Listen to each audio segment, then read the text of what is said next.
Welcome to Australian Hiker, your online hiking resource. We're your hosts, Tim and Jill Savage.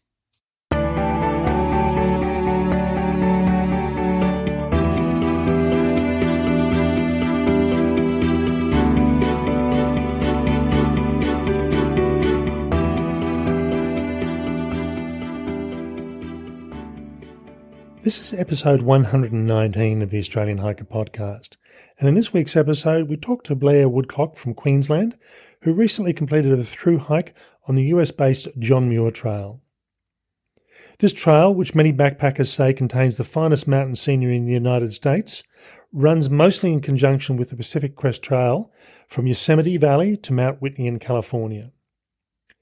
In this episode, we're going to provide an overview of one of the most spectacular trails in the world and hear a first-hand account of what a through hike was like. We hope you enjoy.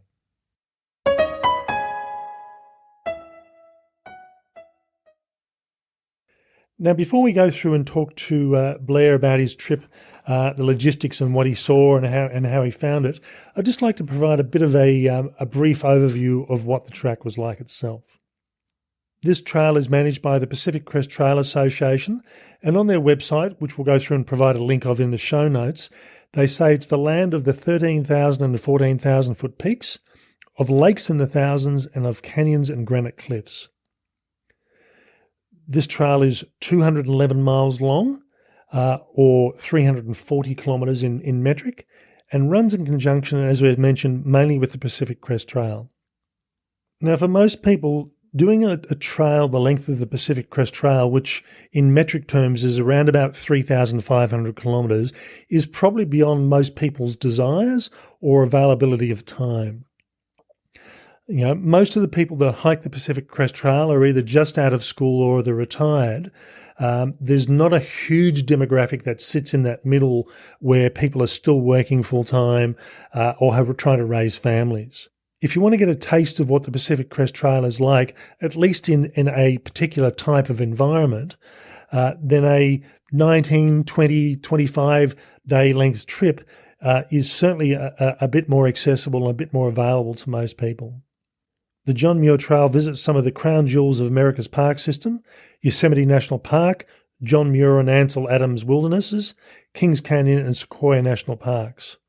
So as much as this tends to be put across as being part of the Pacific Crest Trail, this trail in its own right really is a spectacular option and probably something that if you're keen or thinking about doing the Pacific Crest Trail but don't have the time, is well worth looking at. So now let's hear from Blair about his first-hand experience on walking this wonderful trail.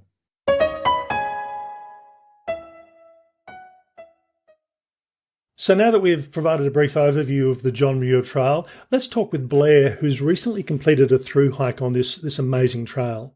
So Blair, welcome to the Australian Hiker podcast, and thank you for taking your time to talk to us. Oh, thank you so much. Pleasure to talk about it. Okay, so firstly, before we start looking at the trail itself, let's get a bit about your hiking background.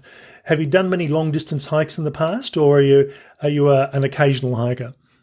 Probably occasional is probably the best way to say it. I'd love to have done more, but I've probably only done around 3. I've done the South Coast Track down in Tassie as well as the Overland Trail. And being a North Queenslander, of course, I've done Hinch and Brook as well. So I've only got 3 under my belt over the past 4 years or so. That's not too bad. It's more than a lot of people tend to do.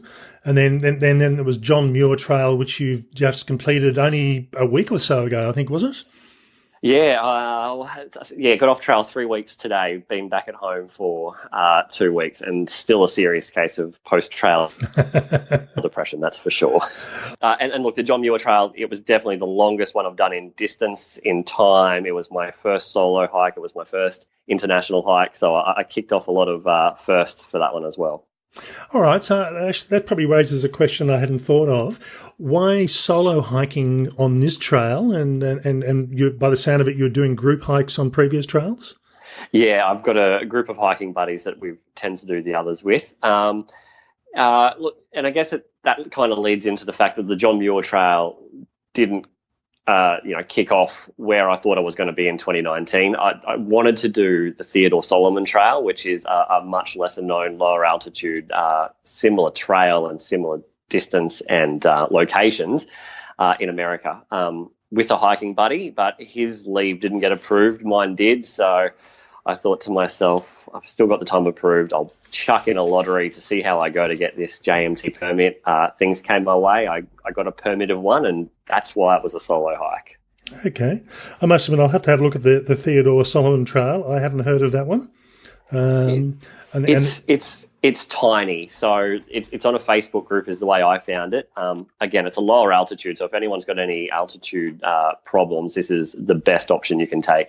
It's from Yosemite, it goes to Mount Whitney, but the trail is so remote in places that there's a lot of navigation used, and that's why solo hiking it for that trail probably isn't, top of my list. Okay. So you were saying this is the longest distance trail you've done, and is it the first overseas trail as well? Correct. Yep. So a lot of firsts, a lot of logistical problems that I came across, but again, a completely fault-free trail run. All right. So why did you actually decide to do this trip? What was you said you were looking at the Theodore Solomon Trail, and you ended up doing this trip. What was the reason for that? Yosemite and the Yosemite National Park and the whole Sierra Nevada range is my wife and mine's favorite place in the world. It is just beautiful. I don't know if you've been there, but the whole landscape is just stunning. It's got amazing cliffs, a huge mountain, snow. It's got alpine lakes. It's got forest. It's just got everything, and the remoteness and the sheer beauty and size is just unbelievable. And we went there in 2016 on a road trip, and it seriously stole our hearts. So the thought of spending 26 days or 211 miles just walking around in that beauty was just confirmed. You have to do it. Now, from memory, this is or the majority of this trail is also part of the Pacific Crest Trail as well. Yeah, that's right. I think from the only difference is from basically Crabtree Meadows at Mount Whitney, and then the other difference is around a 10-mile gap between Reds Meadows to Thousand Island Lake. So the whole thing is basically on the PCT. Yeah. Okay, so so in some respects, I know the Pacific Crest Trail, which is, I'm just trying to think, it's about 2,200 miles, so 3,500, 4,000 kilometres roughly, and there's no way you can get I'm guessing you don't have the desert environment on this trail. It's pretty much forest, I think, from memory. Forest and alpine, yeah. So you're skirting on the top of the tree line, and a hell of a lot is above the tree line. I think outside of being in Yosemite Valley at 3,000 feet, you're sitting around between 8,000 and 12,000 for most of it. Okay. Now let's look at the trip itself. You said you got a permit for this one. So what's the story with the permit? My experience is simple. However, the story is they can get excessively hard if you want to go the classic southbound route. So from Happy Isles or Yosemite Valley down to Mount Whitney. So you chuck in your lottery 168 days before you want to step off, and you can put it in for a 21-day period these days. So you can sit back and just watch the rejection letters come through if you're that unfortunate. But look, for me, I was completely struck by a lucky arrow for sure. I put in my permit on the 23rd of January, and on the 24th of January, I got an approval from my first trailhead entry choice, which was unbelievable. You hear stories of people getting rejected for like 16 years or something nonstop. But for me, day one with first choice of trailhead, it was just unbelievable. And do they actually provide any benefit or any bonus if you're an overseas hiker, or it's you go in the lottery with everybody else and it's just pot luck? I think so. The one thing that sticks in my head is you write the trailhead, you write how many days, you write where you want to exit, you do all the kind of logistical stuff that you have to, and down the bottom there's a comment section, and I remember writing, I cannot wait to come and experience this part of the world. I know it's the most beautiful, the most beautiful part I've ever seen. And I'd like to think that the comment got me the actual permit, but I've got no idea. I'm sure it's all just completely luck. I must admit, I mean, one thing I thought of when you were talking about the permit, the Pacific Crest Trail is also a permitted track as well. I mean, is there any bonus or any benefit of just putting an application in for the Pacific Crest Trail and just starting on the John Muir, or they realise that and not going to let you do that one? They're probably not. I think the big things that I've picked up on from talking to people is that the big restrictions they've got is exiting Yosemite Valley over Donahue Pass. Is they want to really restrict those numbers so they can monitor, I guess, who's in Yosemite Valley or in the national park. Yep. And then the use of Mount Whitney, because obviously Mount Whitney is the highest mountain in the contiguous states of America. They've got their own separate lottery to summit that on a particular day. So and they've got their own logistical issues down there as well with, human waste and everything. So they're really trying to monitor Mount Whitney and Donahue Pass. So there's apparently a massive influx in the rise of people asking for northbound permits. So, from Mount Whitney or the surrounding areas to go into Yosemite. And apparently that's a lot easier to get these days. But again, the classic route is southbound, and that's what I wanted to do. Okay. So, from a point of view of planning, so you got your permit, so 168 days out. Is that when the planning started?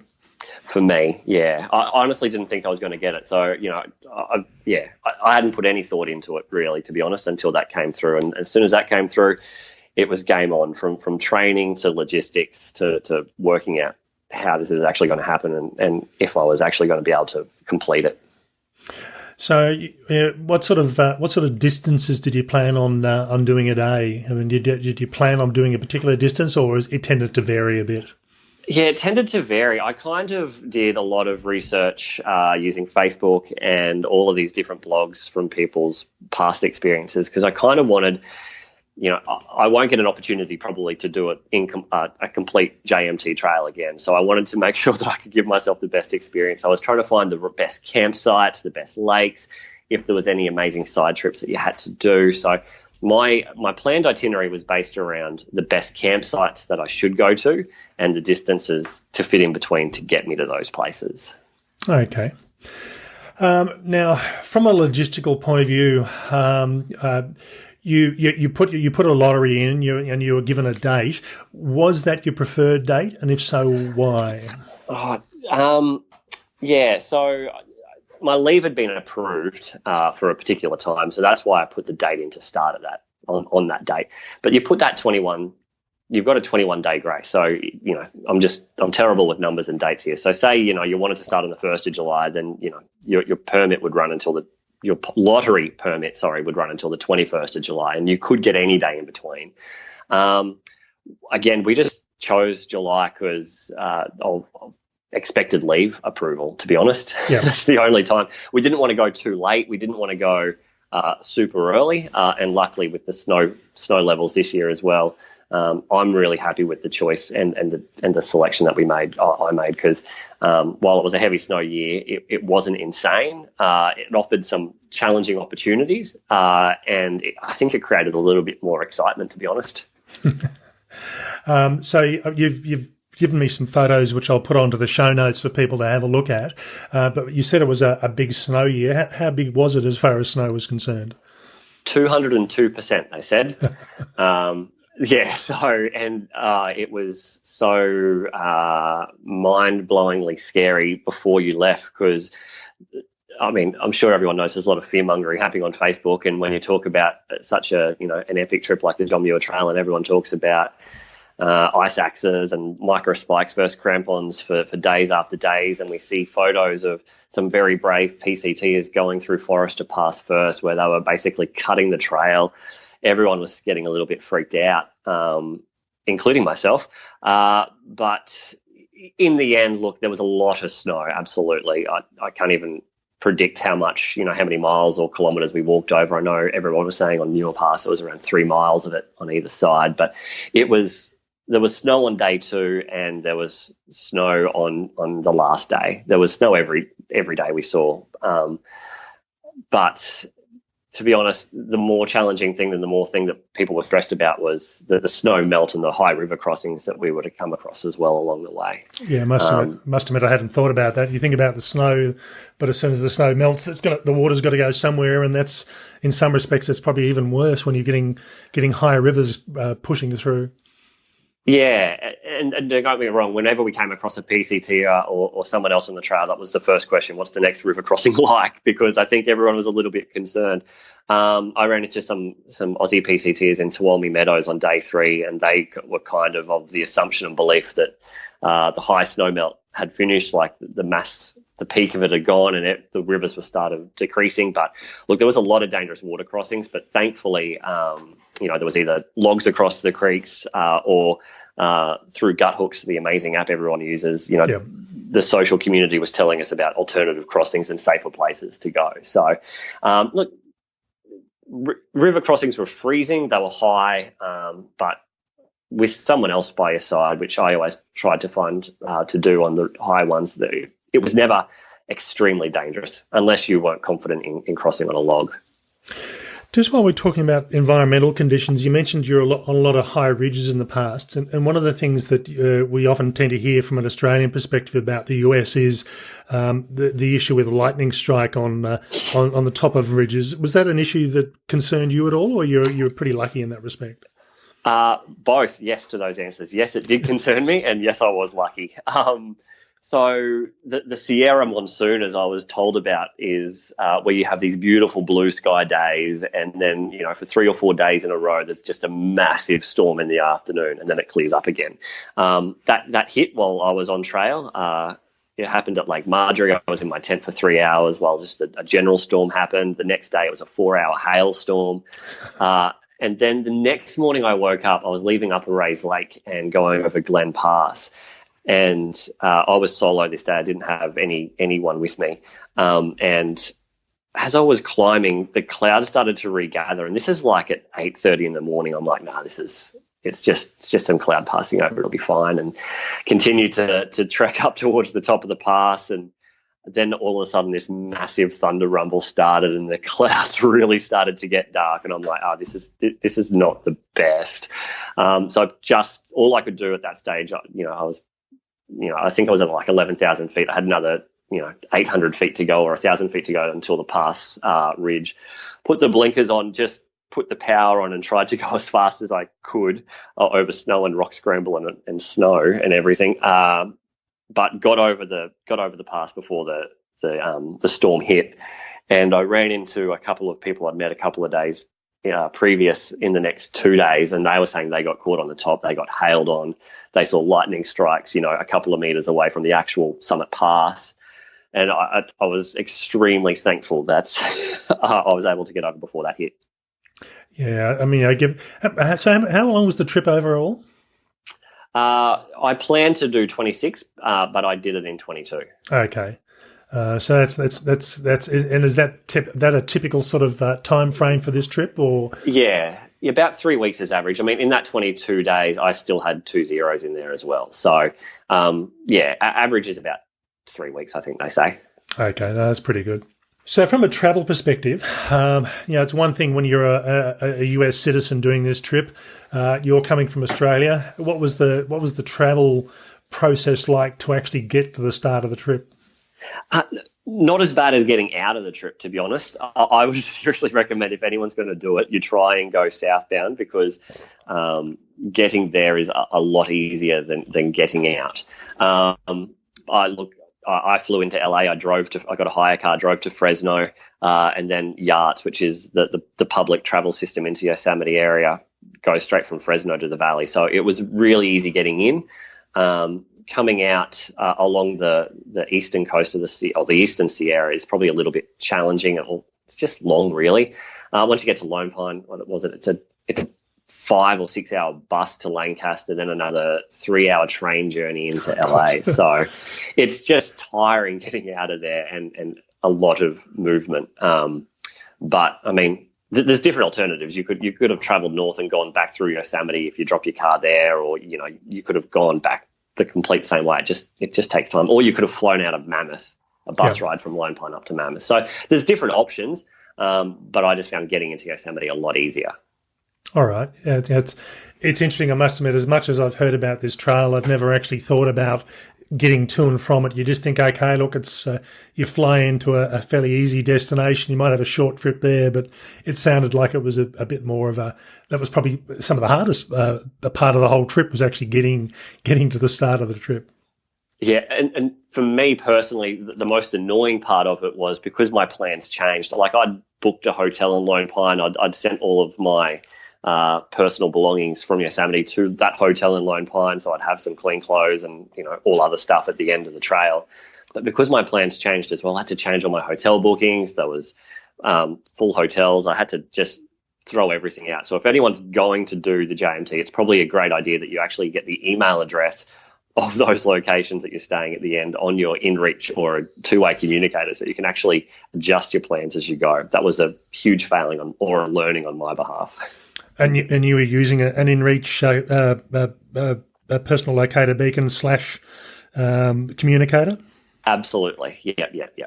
The whole way. So, yeah, I was talking to my wife, making sure she knew where I was the whole time. I had a few other friends following me as well. And, yeah, I did change one of my accommodation, Mount Williamson Hotel in Independence. They're a through hiker kind of haven, I guess you could say. They were great. And talking to them consistently about my change in dates as well. Okay, that's definitely a good thing. I think it's I'm a big fan of the Garmin InReach devices. They're not cheap. There's an ongoing subscription fee, but the versatility and the ability to, as you say, make plans and changes in the middle of a trail, or to talk to a spouse or a family member is definitely worth it. Yeah, I even met 2 or 3 people on the Facebook group and on the trail as well who we just exchanged our InReach communication details as well. And because we weren't together most of the time, we were either ahead or behind each other, sharing trail details is huge as well. So it kept us a little bit sane along the way too. All right, that's good. So I suppose I'll go a bit off track to what I'd originally planned here. So we've talked about, it's basically an alpine / forested trail. What about the mountains and the altitude on this trail? Yeah, they can get pretty high. The highest point on the trail is on the trail itself is Forester Pass at, I think, 13,200 feet off the top of my head. Mount Whitney, of course, at the end is the highest point at 14,500. Most of it, as I said, sits between 8,000 and 11,000 feet along the way. And if you do go southbound, it's better for the acclimation as well, because you start lower and you slowly gain it. Whereas if you do go northbound, you're kicking off at 14,000, 13,000 feet on day 3 or 4, which is huge if you're living on the one of our cities in Australia where we're sitting basically near zero. So Look, for me, so I went northbound. It's a killer on a couple of days. Day 1, I nearly got 2,000 meters altitude gain in 16 kilometers or something on day 1, which was with a full pack as well. It was really great.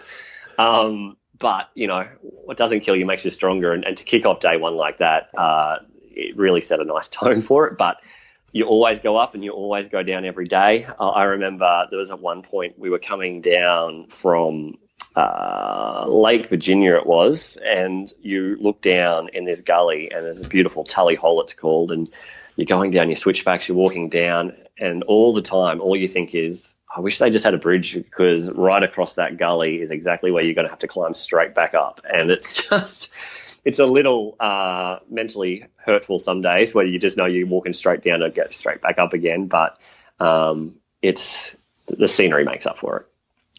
Yeah, I think that's the thing. I love a lot of Australian hikes. They've got some spectacular views, some spectacular environments, but we don't have the big conifer forests and the deciduous forests that they get in the US and in Europe. So this is one of the reasons I'd like to go through and do one of the big American trails, just for the different scenery. Yeah, it's epic. It really is. Okay, so from an equipment point of view, did you take all your gear with you from Australia, or did you buy some stuff when you got over there? No, I took it all with me. I had everything I needed. The only thing that I was debating was an ice axe, and I spent around 45 minutes at the REI store, which is like America's BCF over in Fresno, debating with the guy whether or not I needed one or not, and decided not to, and it was the right decision. So I'm happy about that. Yeah. I suppose it's hard to know. I mean, particularly for us, where most Australians aren't used to doing snow hiking as such. It's not as common as the US, and I think it's sort of you hear that this is what you need, and until you have that discussion, you don't actually know whether that's the case or not. So it's good to talk to an Australian that's done it and get their view on what the process is. Yeah, and as I said, it goes back to that fear mongering. Everyone online was saying you need it. You can't go without it. And look, right, maybe 3 weeks beforehand or 4 weeks beforehand, you couldn't. But yeah, it was the right decision. Right in weight. I was walking with an American on and off throughout it. He was carrying one the whole way and didn't even touch it. And while I was on trail, there was so many people who didn't even use micro spikes to go over ice patches as well. But I was just not that confident. Well, what were most people wearing on their feet? Were they using boots or were they using trail runners? What's the in footwear on the John Muir Trail these days? I would say probably trail shoes more so than trail runners. So not boots, but not the runners. So there's a little bit of sturdiness and strength in the sole, but still a little bit of movement. Yep. Now, is this a bare area, and do you need to carry a bare container of some sort? Absolutely. Another pain in my life. Yes, you need to carry a 900 gram bear canister the whole way. And not one bear was sighted by me, which was a bit unfortunate. But that's, look, if I wasn't carrying it, no doubt there would have been a million. Yeah, it is a bear canister you need. So you can rent them, you can buy them. I bought one as a kind of souvenir as well. So, yes, it's a joy and a pain at the same time. Did that force you into changing your pack, or you managed to fit the canister into the pack you were using? I know I managed to fit it in. So I've got a Osprey 65 litre, an Atmos 65. So it's a big, heavy pack, but I got it in there, and everything, apart from the tent was on the outside, but everything else was on the inside. Okay, that's pretty good. Yeah. All right.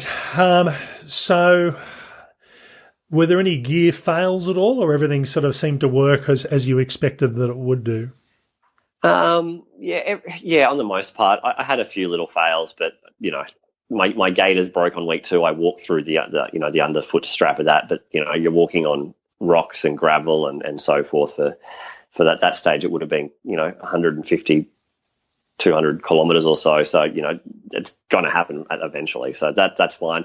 I had the hiking poles. I had the adjustable hiking poles, and they kept on slipping for a little bit. Really wasn't happy with those. I've retired them very quickly. So in the market for some new hiking poles, but that was basically it, really.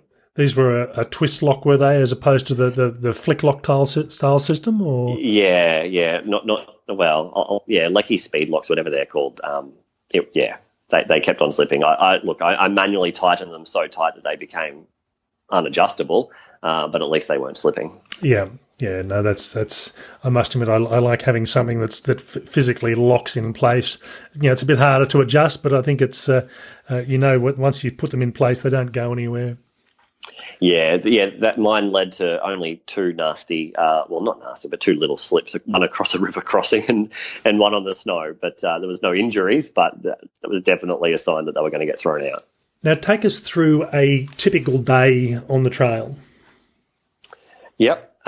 So depending on where I was going or how long I thought I was going to hike for, I was either up at 5 or 6 every morning. It took me about an hour to wake up, pack up, and have breakfast before I got on my little way. And then it was just normally walking until I either reached the destination or we'd had enough for the day. Generally, I was stopped by 3 or 4. There was some days where I'd stopped by 10 or 11 because of either the campsite or we'd got to that place to hold off for the next day. So that's basically it. We just stopped wherever we wanted to. There's so many scenic places to stop. There's so many kind of set campsites along the way to obviously not wreck the backcountry as well. So there's so many places to choose from where you could just stop and appreciate the view as well. Okay. So, you mentioned camping. Did you have to camp at particular spots, or you could camp pretty much anywhere you wanted to?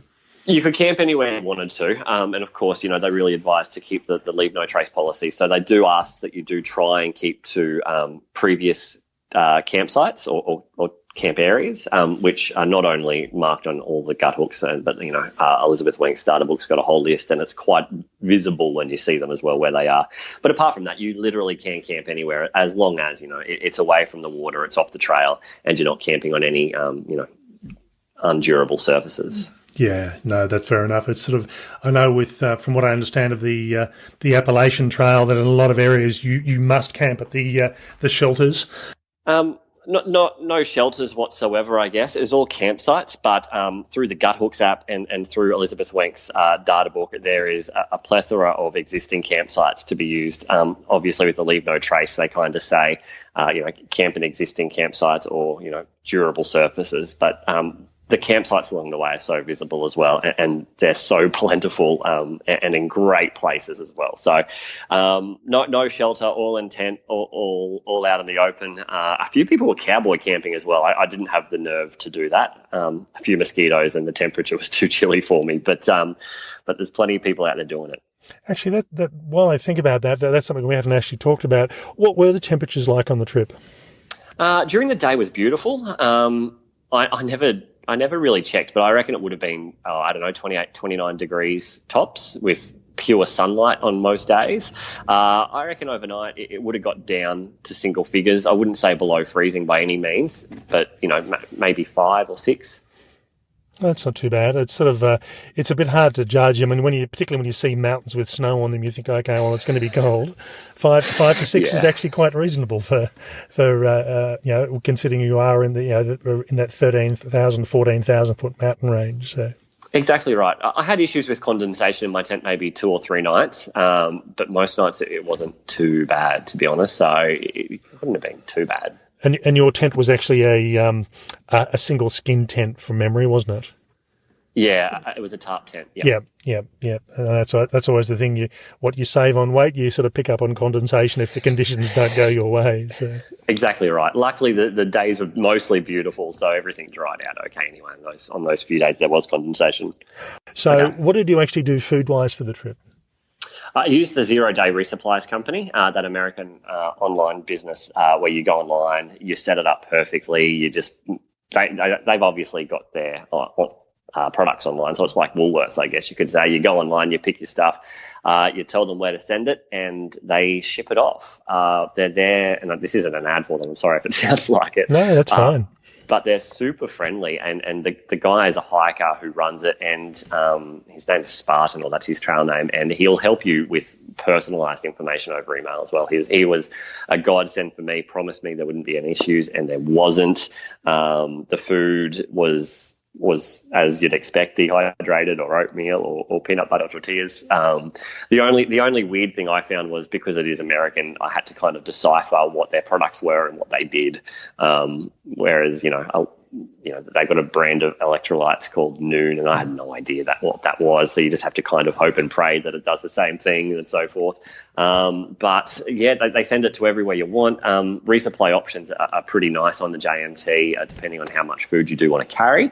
The only downside on it is that the Muir Trail Ranch is probably the last on-trail resupply point before Mount Whitney, and at a push, it's probably 10 days.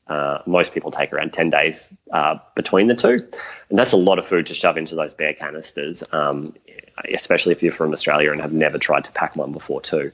No, I believe it's a bit of a jigsaw puzzle to try and get everything in. I think towards the end I was getting it, but not even at Muir Trail Ranch did I have it down pat. So I decided to walk out at Kearsarge Pass, which is, again, it's 14 miles off and back on, and it's another pass, so it's another 1,500 feet elevation up and back too. So, but it did have a 0 in Independence, so it was a nice break in between. But the resupply isn't an option, and you could have literally resupplied in Independence too if you wanted to, like buy in store. But that company just makes it so much easier for those people traveling into America. Yeah, no, and I think that's the thing. I know there's a couple of those type of companies in the States that do that, and I'm thinking there's. I know we're a lot smaller over here, but I think there's potentially a market for it. You know, I'm very picky on what I like eating on the trail. I won't eat 2-minute noodles, and you know, I like to know that what I'm eating is I have a list of things that I eat, and I tend to restock and resupply on that. And you know, it's good to know that you can say, right, I've ordered this. I know what's coming through. You don't have to guess that the next town you're going to has things that you might potentially like. So, yeah. And unfortunately, I did order a few things I didn't like, and unfortunately for me, I ordered them 4 times or so every resupply. But again, you get what you give, and that's the way it landed, and I still ate it anyway. At that stage, after walking 22 kilometres a day, you kind of just eat anything anyway. Yeah. All right. Actually, one thing that this prompts one more question. I know, in Australia, you have an accident, someone, a helicopter or an ambulance or someone will come and pick you up, and that's pretty much it. The states that, where you've got a user pay system, so I'm assuming you had travel insurance to cover you just in case of accident? I did. It was a bit of a challenge to try and find someone that wanted to insure a solo hiker at that altitude, but I did manage to find someone. So I had all travel insurance, and I specifically spoke to people at the centre before I signed up and handed over my hard cash just to make sure that I was fully covered for what we were doing. I think just really check the PDFs or PDSs as well, because there's a lot of fine print that they can really get you at. I think I used, again, sorry to sound like an ad, but Alliance Insurance were the only one that I found that was willing to do a solo hiker at that between those altitudes and solo. Yeah. I must admit, I was only what prompted me on this was I've just gone through and getting my Garmin InReach ready for our trip that we start on the Human Hovel Track in about a week's time. And one of the options that they actually offer evacuation insurance as part of the as their package. So I wasn't too sure if you'd gone that way or you'd gone through the insurance companies. So. No, I kind of maybe didn't read into the Garmin stuff enough about how to get out and what their SOS actually meant.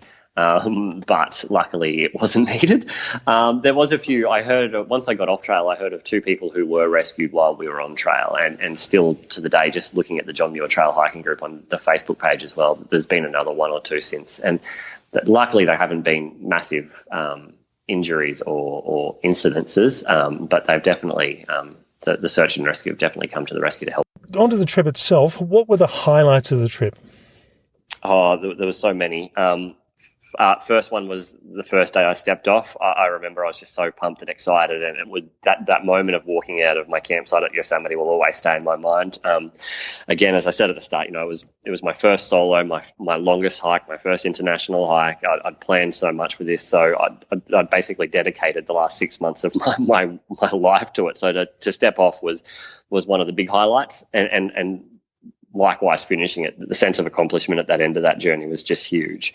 Along the way, I'd say being at one of the national monuments in America, Devil's Postpiles, which is along the way, completely by myself at that site. It was just amazing, to be in one of those, historical sites that's down in, protection forever, and not a soul around, and the same on top of Thousand Island Pass, under the peaks of Mount Ritter and Banner Peak, Thousand Island Lake sitting there at, I'm at 10,500 feet, and again there's not a soul. It was just so peaceful, so serene.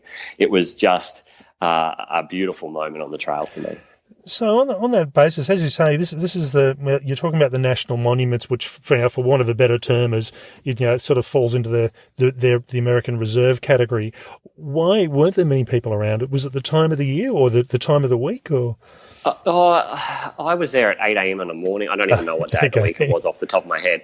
But while it's a social track, it was definitely a quieter year, and that was definitely the opinion of a lot of people on trail as well. there didn't seem to be as many JMTs. There didn't seem to be the constant flow of PCTs, whether they'd flip-flopped or whether they'd, just skipped the Sierra and were coming back later on because of the snow season. I'm not too sure, but it just seemed a little quiet from everyone's opinion out there.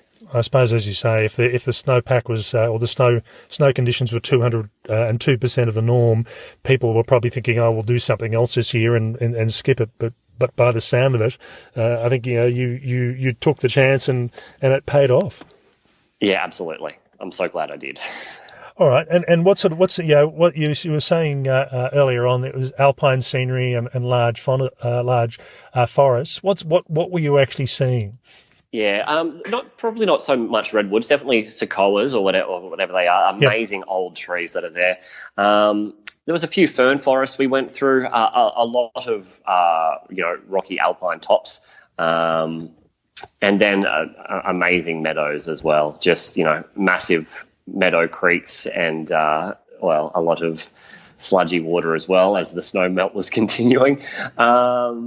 And then again, the rivers in between each kind of mountain pass as well were there to cross too. So, I mean, it had everything. It really did. If you wanted to, concentrate and just do section hikes, you could pick some of the most different landscaped sections around. You could do the Ray Lakes loop down the south and do Forester Pass and the Ray Lakes loops, which includes Arrowhead Lake and Dollar Lake and a few of the other beautiful lakes. Or you could jump out at, between a few of the other towns up north, which have just got, the Muir Pass section and so forth, which are just basically a pass a day. So you're just going up and down constantly over those alpine passes. So you mentioned you can, by the sound of it, you can do a lot of side trips. Did you do many side trips at all, or you pretty much were the track itself and that was about it? I stuck to the track itself. I was going to do one side trip just off track, a fraction, and stay a night at Lake Charlotte. But that was one of the days that the weather was turning pretty sour, and I exited a day and took a 0 in Independence instead. But again, there's a 60 lake basin just above the Ray Lakes, which apparently I was told was just spectacular, and I should spend a day up there. But the weather wasn't great, so walking an extra 1,000 feet elevation to stay a day where there's more risk of hail and snow didn't really excite me. No, I must admit I've had the same sort of situation. You do a track, and if you had another week or so, you'd probably go off and do all these wonderful side trips. But you've got a time frame to work with, and you've got to pick what you're going to do. Exactly. All right. What about the negatives? Were there any downsides, or there's always going to be some negatives, but what were the downsides of this trip? For me, I couldn't pick any downside. I mean, depending on how much you want to pinpoint problems. I mean, there was a heap of mozzies, but I'm in North Queensland, so I'm used to mozzies. The rivers were high, but again, you're going on a JMT through the backcountry in a snow season, so you've got to kind of put up with some of those expectations. For me, there wasn't really a negative, but I do have a regret. And that was, we'd heard a lot about some snow issues between Thousand Island Lakes and Red's Meadows. Yeah. And that's where the JMT and the PCT take that 10-mile detour. Because of that, and we'd heard numerous reports from other people coming the other way, I decided to take the PCT detour for that section. And while I know it was the right decision at the time, I do regret it in hindsight. But that's the only negative I could think about. All right. Not too much rain at all over the trip? No, just those the 2 afternoons of rain, and then that one day that I walked out for was apparently consistent rain in the Sierras. So in total, I had, around 9 hours of rain in 22 days. In relation, if people are looking at doing this trip, who would you recommend this trip is for? Absolutely anybody. There's a range. Everybody's out there at the moment. And I honestly believe if you walk to your strengths and you walk to your limits, then you can complete it. I met a 16-year-old kid who was doing it solo. I met a number of 70-year-old or so men and women out there who are walking it. Some of them are only going 6 miles a day, and definitely just walking to their pace. But again, if that's what it takes and that's what you can carry and you can survive with that, then it is 100% worth it. Okay. So there's you don't have to have any amazing outdoor skills or be exceptionally good with navigating, or No, yeah, the track's actually graded. The whole PCT is graded for pack animals and horses. So as you can imagine, then the track is fairly defined. If there's no snow, so it's fairly easy. It's never overly steep. So there's switchbacks are your best friend out there, whether you like it or not.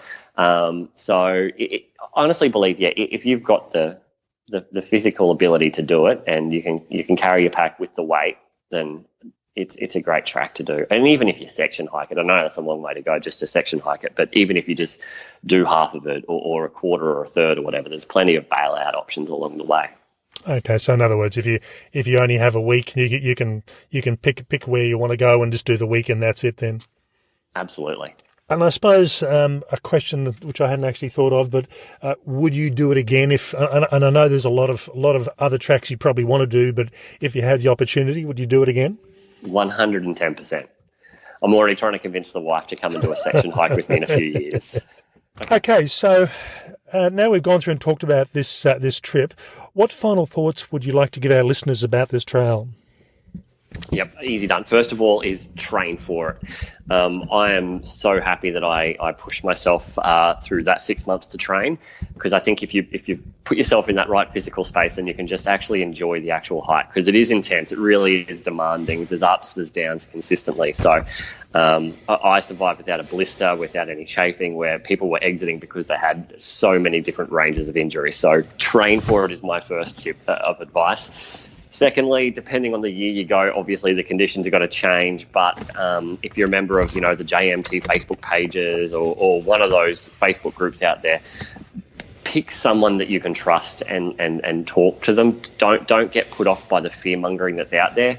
Don't get me wrong, 202% snow year. There was a lot of probably valid, fear out there. Yeah. But a lot of it was excessive at the same time, and I think that I couldn't even begin to imagine how many permits would have been handed back because people thought it was too dangerous or they weren't in the right space. But if you train for it and you can talk to someone you can trust or someone who's been on it to gauge that, I think that'll put them at ease. And third, look, it's tough, it's challenging, it's demanding, it's so fun though, it's exhilarating, it's beautiful and it's epic, and it is so easy to understand and why this trail is always in one of the top 10 backpacking hiking trips in the world. It definitely deserves that rating. Yeah. So we've been talking to Blair Woodcock about his recent through hike on the John Muir Trail. Thanks very much for coming on and providing your time, Blair. Thank you so much.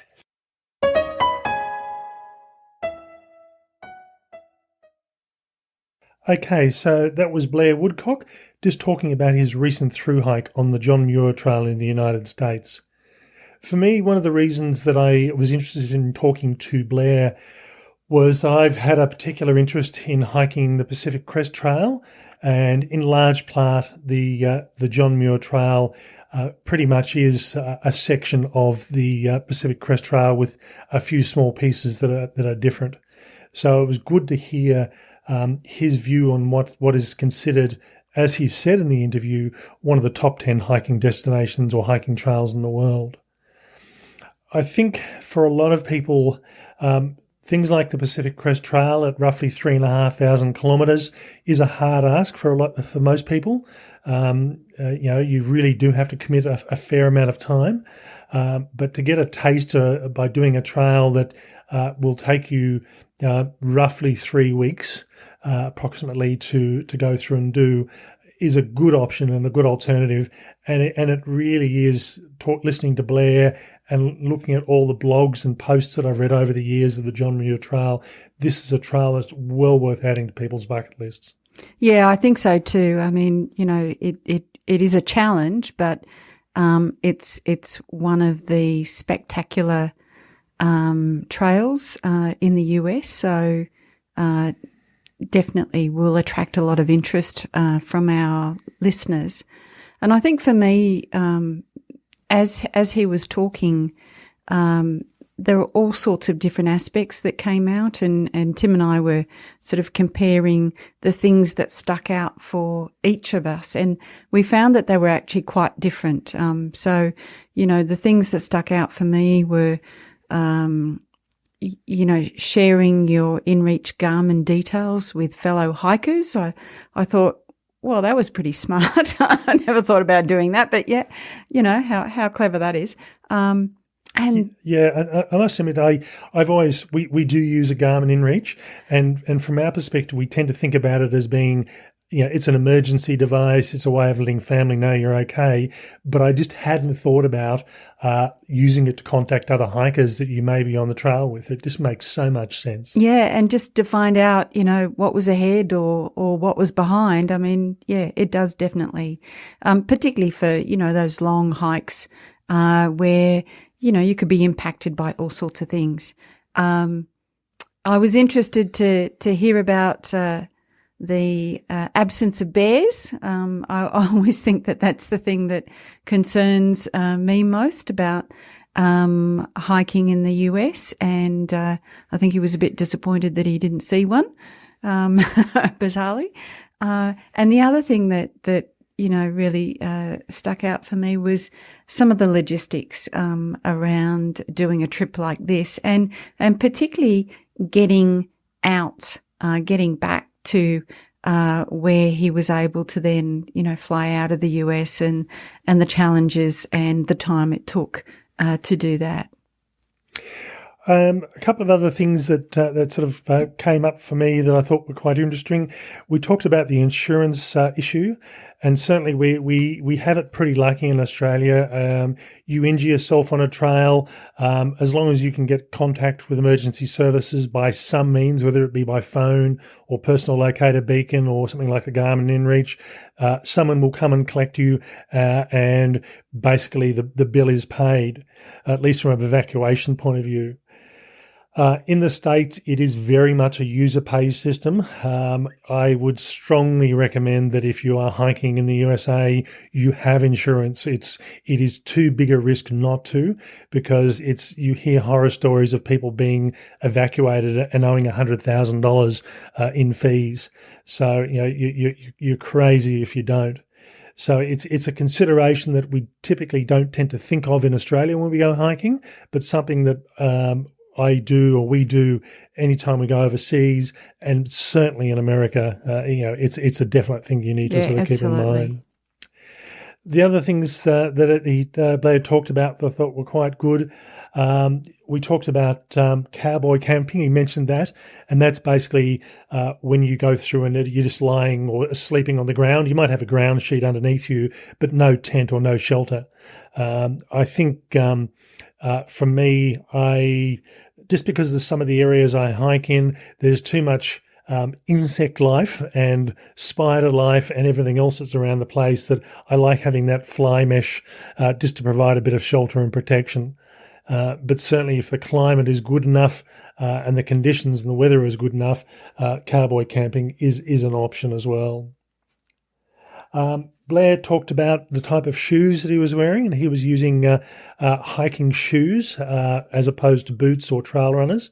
And given that he was going through snow areas, whatever sort of footwear you were using, I think having something waterproof is definitely the way to go. Had he have done it a month later, most of the snow probably would have gone by then, but it's just a bit of added extra protection. So, it's a matter of considering, the things you need. And things like the bear canisters, an issue we don't have to deal with in Australia, but you've essentially got this large plastic jar, is probably the best way to describe it, where all your food and your fragrant products, so things like toothpaste is supposed to go in there, deodorant if you are using it, anything that's likely to get a bear interested, and trying to put this thing inside a pack and somehow pack this jigsaw puzzle so everything fits in. It really does sort of determine what you can actually fit into your pack. So I think from my perspective, as I said, this is rated as one of the world's best hikes. And I've talked to a number of people over a period of years, and I've never heard anyone say anything bad about this trail. My only negative comment, I suppose, would be it is so popular. It is a ballot system, and sometimes you might say, well, I want to go through and do this trip next year, and you just just through bad luck, you're not going to be able to get on there because you don't get the ballot system you want. I don't know if this is the case or not. Blair wasn't quite sure on this, but the people I've talked to who have done this trip from Australia seem to get on there on the first ballot. And I'm not quite sure whether the people who run the ballots do give an added bonus to people coming from overseas as opposed to people who live in the States. It may not be the case. It might be just sheer luck. It could be just a random thing, maybe. I don't know. Maybe there's such a low number of people that apply. I don't know. Well, no, it's the exact opposite. You know, from Australia. From Australia, yeah. I think that's it. So I think we seem to have a bit of a bonus. But again, if you're planning on doing this, you really don't know until roughly about 6 months out. And I'd probably be looking at having a backup just in case, because it is such a popular track. Getting on there is going to be a hard ask, or potentially a hard ask. Okay, so we hope you've enjoyed this view into one of the world's best hiking trails. If you go to the show notes for this podcast on www.australianhiker.com.au and go to our podcast episode section, we've got a series of links to a number of the hiking resources Blair talked about, to the food resupply, to the Facebook pages for a couple of the trails that were mentioned, and we've also got the link to Blair's Instagram feed. So if you want to get a bit more of we've only got a few photos on our website. So if you want to get a series of photos from all of Blair's trip, go and have a look at Blair's Instagram feed and to get a bit more of a fix on this trail.